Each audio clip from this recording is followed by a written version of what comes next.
I believe he knows it. But now that Putin's Plan A has foundered, he's already escalating by intensifying his attacks on civilians. Maternity wards, schools and homes have been bombed without any regard for civilian life. Families are being starved out in freezing basement shelters and targeted as they flee. The United Kingdom and our allies in NATO and the G7 here today are clear. We will not stand by while Putin vents his fury on Ukraine. I've rarely seen our nations more united in recent years than we are now. Putin's failure in Ukraine is vital for the peace and prosperity of all of us, and his barbaric invasion has galvanized the international community into collective action. We will work with like-minded allies to ramp up lethal aid to Ukraine at scale, providing kit to President Zelensky in the quantity and with the quality that he needs to defend his country from its bullying neighbour. Today, I've announced that we in the UK will send an additional 6,000 missiles and provide £25 million in unrestricted funding for Ukraine's armed forces, more than doubling the lethal aid we've provided to date. We're bolstering our support for the NATO countries on the front line, sending a new deployment of UK troops to Bulgaria on top of doubling our troops both in Poland and in Estonia.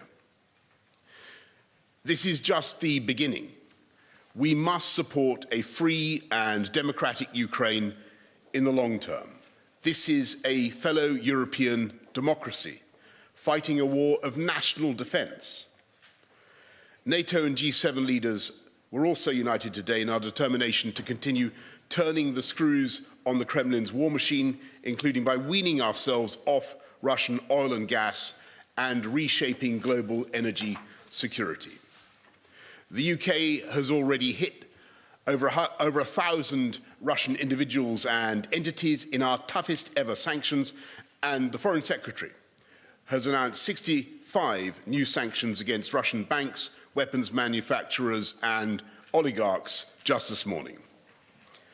I also discussed the humanitarian response with our allies and partners today as we continue to see huge numbers of Ukrainians flee their homes.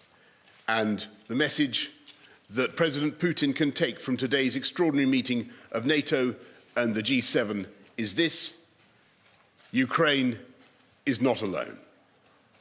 We stand with the people of Kiev, of Mariupol, of Lviv and Donetsk. And as President Zelensky has said himself, the people of Ukraine will prevail, and Putin must fail, and he will fail.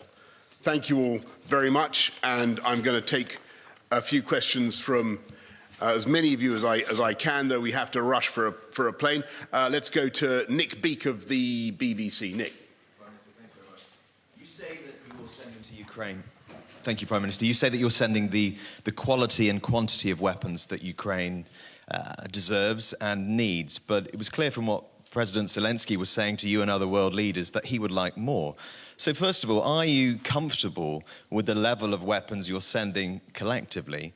And secondly, how uncomfortable does it make you feel that by rolling out a no-fly zone, by ruling out NATO troops on the ground in Ukraine, and by refusing to give any sort of indication of red lines, that really the only end to this is when President Putin decides he's had enough?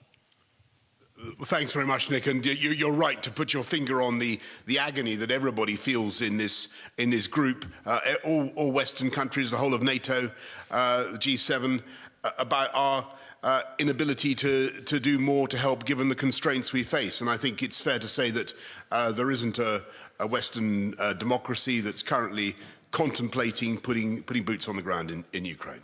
And we've got to be clear about that. Nor is there a country that is willing to enforce a no-fly zone in the way that we would so like to, but unfortunately it does mean air-to-ground attacks on Russian air defences, and it does mean taking down Russian fast jets and asking the RAF to do that. That's not something that any country here is contemplating. What we are doing is steadily ratcheting up the movement of lethal but defensive weaponry to Ukraine, and that is growing in volume the whole time. And what the Americans are doing and what they have done is really quite extraordinary already, and the UK is proud of what we've contributed. I'll go to Sam Coates of Sky. Thank you, Prime Minister. Sam Coates of Sky News. President Zelensky, interestingly, didn't repeat his call for a no-fly zone when he addressed NATO leaders. Instead, he was very, very specific. He wants tanks and jets. Are NATO members, is the United Kingdom going to give him tanks and jets? And if not, why not? Thanks, Sam. He did indeed call for tanks, and there's a particular reason for that. What President Zelensky wants is to try to relieve Mariupol and to help the thousands of Ukrainian fighters in the city. To that end, he does need armour as he sees it. We're looking at what we can do to help, but I've got to tell you, logistically at the moment, it looks very difficult, but both with armour and with jets. We're very conscious of what he's asking for. At the moment, we're looking at the equipment that we think is more immediately valuable is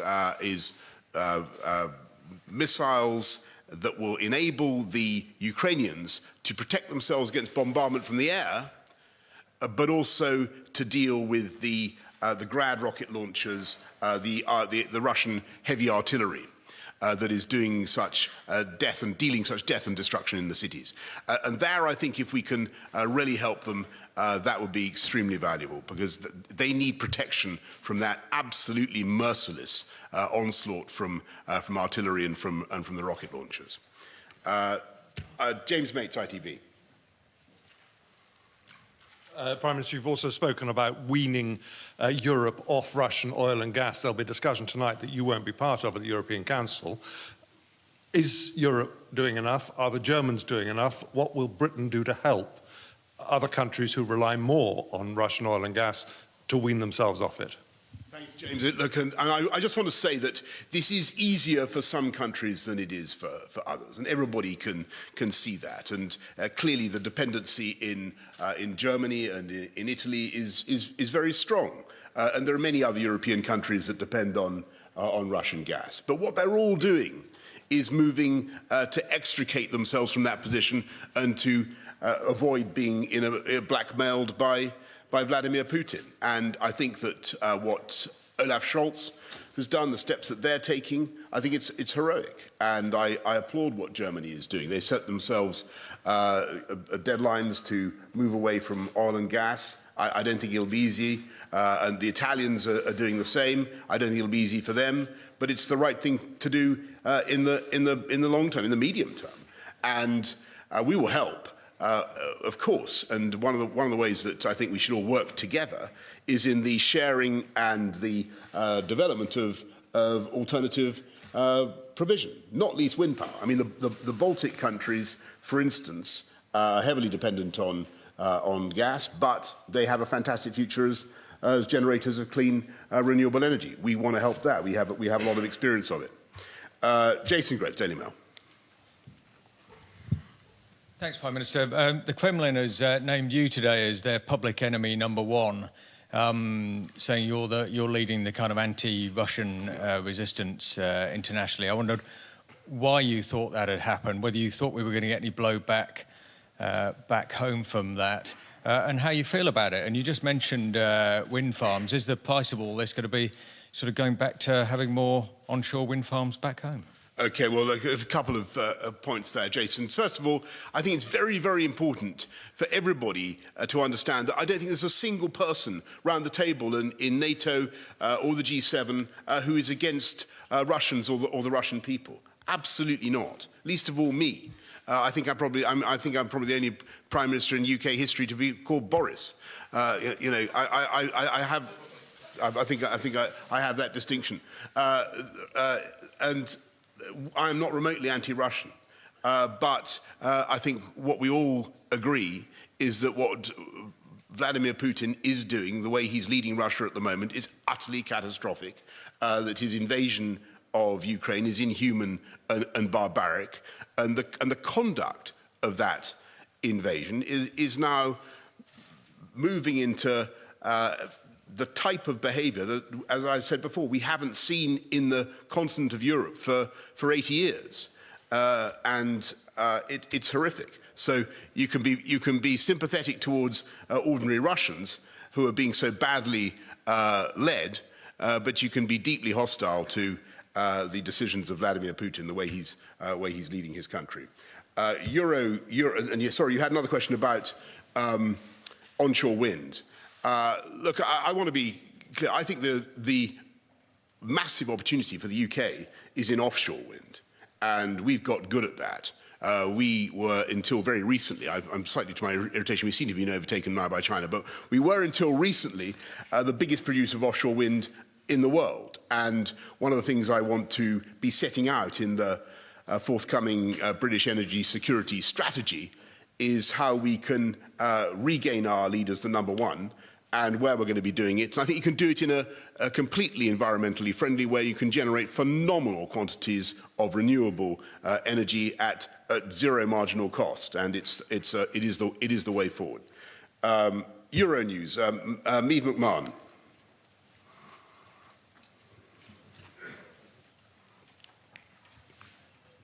No Euronews. Forgive me. I'm going to go to Natasha Clark from The Sun. Hi. Natasha. Jens Stoltenberg said earlier today that there will be severe consequences if Russia does go ahead and use chemical weapons in Ukraine. What does that mean? Does it mean boots on the ground, or is that something that we're completely ruling out already? And you said earlier that you'd like to see Ukraine handed the hosting of the next World Cup. Would you like to see them automatically qualify for this year's World Cup? Right, okay, Natasha. So first of all, on chemical, biological, tactical nuclear weapons, all of these are viewed with utter horror by people around the table today. I just heard from my friend Fumio Kishida, who represents the only country in the G7 actually to have experienced nuclear weapons on his, or has seen his country attacked by nuclear weapons. There is a visceral horror of the use of these weapons of mass destruction. I think that if Putin were to engage in anything like that, the consequences would be very, very severe. You have to have a bit of ambiguity about your response, but I think it would be catastrophic for him if he were to do that. And I think that he understands that. But you know, when you look at what he's saying, I think Joe Biden is right to warn, because you know, when the Russians start doing this stuff about oh well, there are factories in Ukraine producing American biological weaponry. You know that is a prelude to a false flag operation, and they could well do something. But I think it would be a profound and a disastrous mistake for Putin were he to do that. On Ukraine qualifying for the European, is it the European? I'm not. Look, football is not my best subject. As you, the World Cup. You mean, should they be given a bye and qualify automatically? Sounds like a good idea to me, but I'm out of area here. I've got to admit that's not my strong subject. I don't see why not. Is my view. James, I'm not going to say that. I'm not going to comment on that, James. I'm not going to comment on that. Let's go to. Look, let me put it this way: given what Ukraine has been going through, given the privations that Ukrainian footballers have had to endure, I'm sure that every possible sympathy and allowances should be made for them. Let me put it that way. How about that? Let's go to Natalia Drozdiak from Bloomberg. Yeah, I'm right here. Thank you so much. Yes. Thank you. I just had two quick questions. On the nuclear threat, how concrete is that? Can you give us a sense of those discussions? And secondly, you mentioned this morning that allies are examining ways to stop Putin from using Russia's gold reserves. Could you tell us whether those discussions have moved on today? Thank you.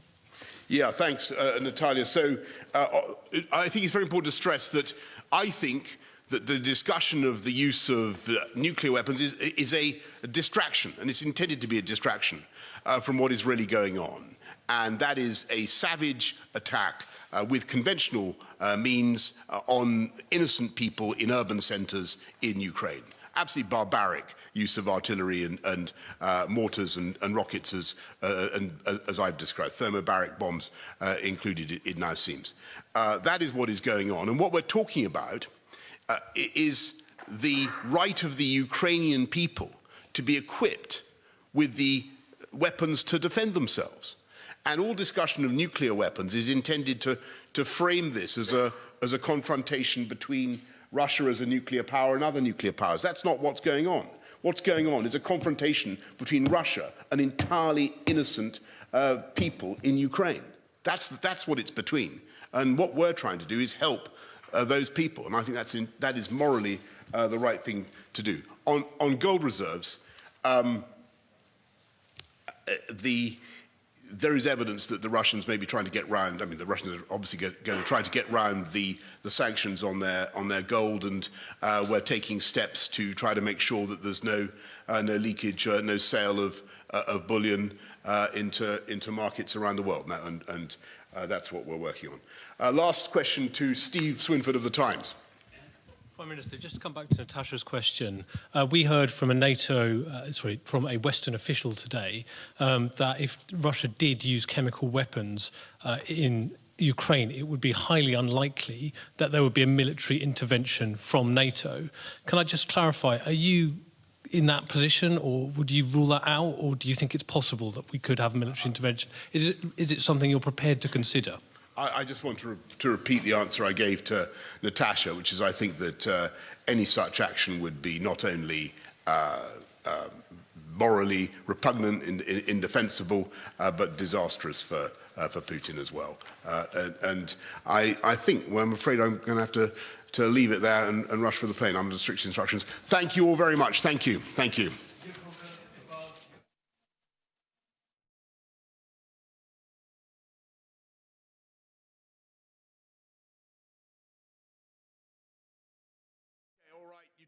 Okay. I do remember you, and I'm very sorry to come on. Okay. He remembers me from when I was a journalist. Okay, fair enough. Prime Minister. Yes. So now you have. I'm going to regret this, by the way. That's what you had talk with Mr. Erdogan, and you both the most friends of Ukraine, and Ukrainians hope on you, on Great Britain, and Turkey. And you told that you can provide more armament for Ukraine. But you didn't say about air defense weapons. Yes. It's the main what is necessary for Ukraine. How it to arrange. Because you see, for instance, your colleague from France, Mr. Macron told that no, we don't want to provide something because we don't want to be part of the war. No. Well, thank you very much. So, as you know, I think one of the most significant contributions that Turkey is currently making are the TB2s, which I think are very valuable. What the UK is providing, as I'm sure you've also seen, our air defences, and we're helping the Ukrainians to understand how to use them. I think that's entirely reasonable, but I don't think I should really go beyond what I said. The general tenor of the meeting, what everybody wants to do, is make sure that as Putin ramps it up, as Putin escalates his aggression, that we do ever more to defend and protect the Ukrainians, and that's what we're going to do. Thank you all very much. Thank you. Thank you.